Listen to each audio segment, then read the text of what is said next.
On the afternoon of May 27th, 1997, an F5 tornado would rampage through the community of Jarrell, Texas. This particular tornado is actually remarkably famous. Despite only living for about 13 minutes, not only was she tremendously violent, but she earned the nickname the Dead Man Walking, due to an exceedingly famous picture of her, as she was a multiple vortex tornado, and the effect of her vortexes made it appear like she had a couple of skeleton legs walking. It was creepy. It was pretty creepy. But a lot of videos don't seem to understand or clarify that she actually didn't look like that during the duration of her existence. That was in the beginning. Most of the time, she looked like this.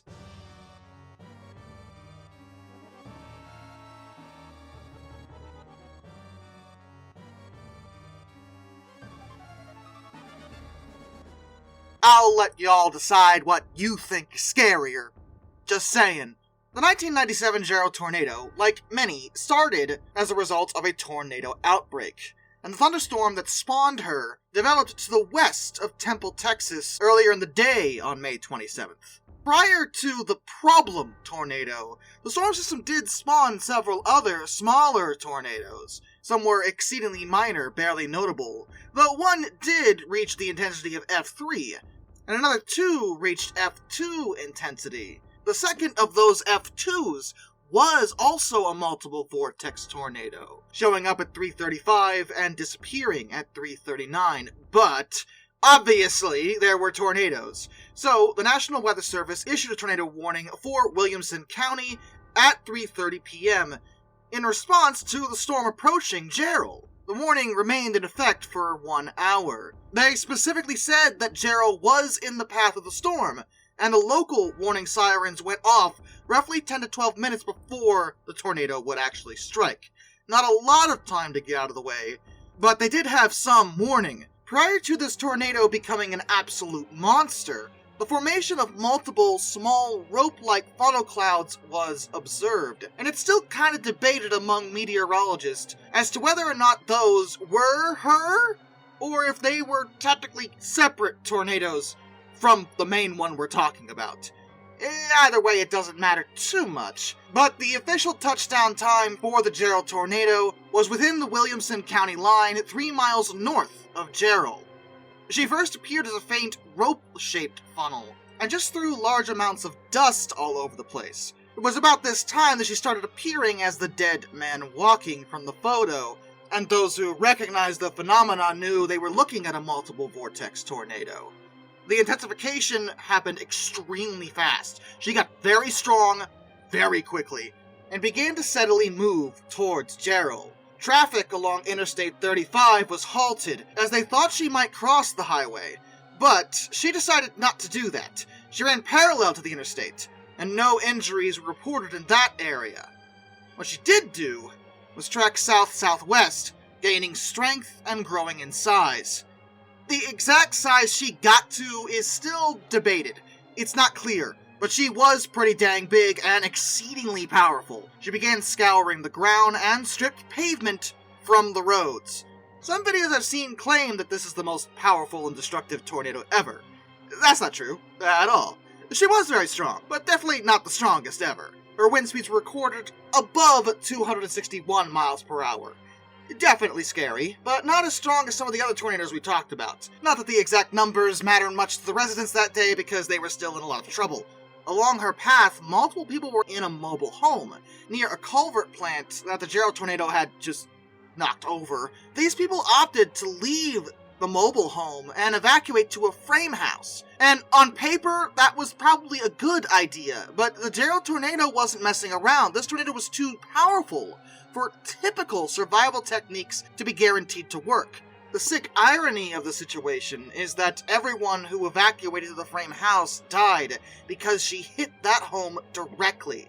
The mobile home they had left only sustained minor damage, though the most extreme damage from that area was to a small recycling plant.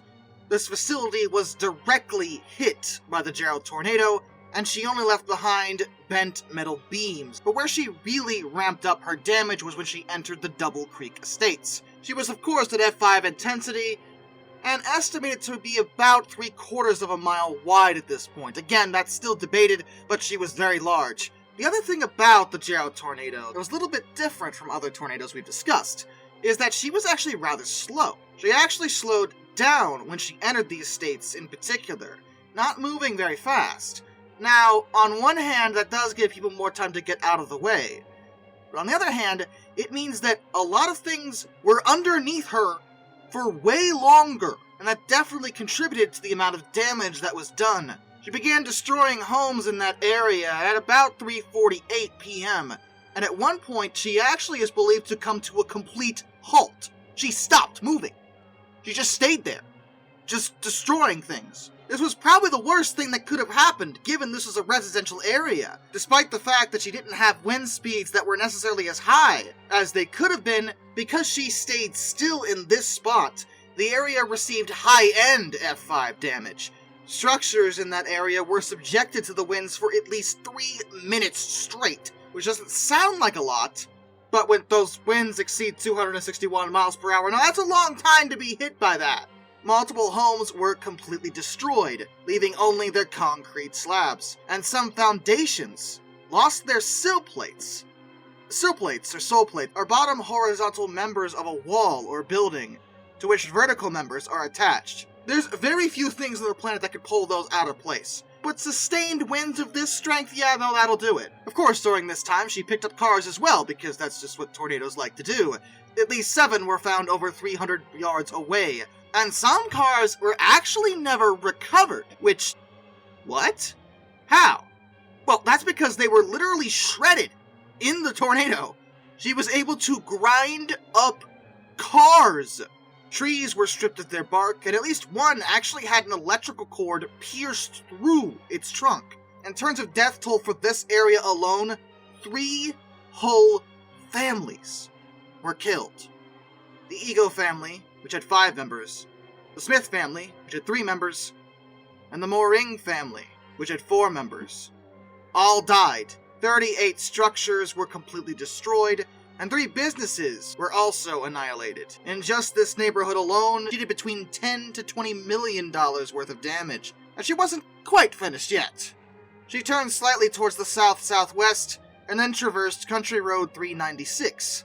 But at this point, she seemed to start inflicting a little bit less damage, probably high-end F4, although most sources agree that that area was never accurately surveyed. She did destroy some more structures before heading into a field, scouring the earth, before heading to Land Cemetery Road, and, rudely, destroying a cemetery. Yo, they're already dead. Why would you... listen. The damage in this part gets really weird. It's just kind of all over the place. In one case, a mobile home suffered only minor damage, while an adjacent house lost half its roof. It seemed like the tornado's strength was fluctuating wildly. She crossed Country Road 305, and then tracked parallel to Spears Ranch Road, before conclusively beginning to weaken. She hit a few more houses at an unknown intensity, and also hit Appaloosa Cove Road, before taking on a pencil shape and finally disappearing. She lifted off the ground at around 3:53 p.m., and had only lived for about 13 minutes, traveling 5.1 miles.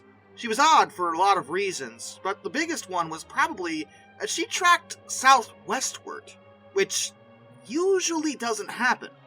Normally, tornadoes travel on a northeastward path, roughly, but this is believed to be a trait shared with her other family members. Other tornadoes that spawned from the same storm took similar southerly paths, so it's likely that the storm system in particular was moving in an odd way, not the tornado herself. Regardless, the damage was exceedingly severe. Despite her short life, she certainly wreaked a lot of havoc, particularly on the Double Creek estates. Out of 101 residents who lived there, 27 were killed, and the remains of those that were killed were found at over 30 locations. That was not a mistake. I'll repeat it just so we're clear. The remains of 27 people were found at over 30 locations. You may be wondering why, and I'm not telling you because you don't want to know. In addition to the human life that was lost, around 300 cattle were also killed, some being found a quarter of a mile away. Hundreds of those bodies were found dismembered, lacking limbs, decapitated, or even simply skinned. One of the big problems with the Jarrell tornado more than anything else due to her unique behavior as well as her outright power, is that much of the normal advice that was given to people, the things that people used to get out of the way or get to cover from such a tornado, actually didn't work. Because she stayed over a lot of these homes, there was no chance that any part of them would possibly survive. Normally, you're supposed to seek sturdy shelter in a storm like this and not try to outrun it. Though, in this case, the opposite probably would have been the better option. She was so slow that they could have gotten away, and staying there was practically a death sentence in most cases. Unless they were in a proper storm cellar, it wasn't going to happen. Though one survivor did actually manage to survive in a bathtub. She was flung several hundred feet onto a road, but she did live. And oddly, there were a few homes that actually stood up to this thing. No, seriously, there were a couple homes whose walls were left standing, and several people did survive that way as well. In total, roughly $40 million in damage was inflicted upon property, and another $100,000 was inflicted upon crops. 12 people were injured, and as I said, 27 were killed. Future President and then Governor of Texas George W. Bush declared Williamson County a disaster area, and actually visited the site just the next day on May 28th. He personally stated that it was the worst tornado he had ever seen. And though Texas did reach out for federal aid, the Federal Emergency Management Agency, or FEMA, elected not to provide that, citing contributions from both private and state sources instead. The Small Business Administration and the U.S. Department of Agriculture, however, did make available loans for the rebuilding of structures. She remains, probably because of that picture, one of the most famous tornadoes ever. Despite not having a long life, she still did quite a lot of damage, and is, as of the making of this video, the most recent F5 tornado, or even EF5 tornado, that Texas has gotten. No, seriously, Texas actually hasn't had a tornado classified as F5 or EF5 since this. The last time was 1997. And between you and me, I'm pretty sure most residents of Texas would like to keep it that way. And with that, a special thank you to all my underwater train finders. Some do 267, Orange Glass, Benjamin Owens, Anzac A1, Arthur Roy, Jack, Carson's Road Videos, Lord Off 444, Icer 41405, Charles Kwiatkowski, Matt Weaver, Tom Red Lion, Ennis Productions 8104, Wheeljack 8401, Rescues Greyhounds, The Baxter, Caleb Crosswhite, Andrew Bowen, Josh Johnson, Caleb Brainwaters, Prez Drenton, Master of None, Travis Alinsky, Jared Brussel, JBL Explorers, Tommy Rossini, Ben McCullough, Panzer Kitson 131-232, Mark Holding, G Wiz, Mr. Revel, Hayden DeGrow, Metal for Life Guy, No, Kurt Forkham, Ohio Trucker 1, Mitchell Cole, Mr. Sleepy, Dr. Racer 78, AET Museum, Railroad Preserver 2000, Williard Conklin, Windy City Rails, DM Trouble Typhoon, Harry, Drew Debris, George Kenny, Murder Jonesdahl, Kevin Wood, Liam Wright, Morris Hillman Productions, NJ 1969, Hendrick Motorsports Fan 5, Hannah Bird, and of course, my dad. Till next time, this is Darkness, and I bid you all a fond farewell.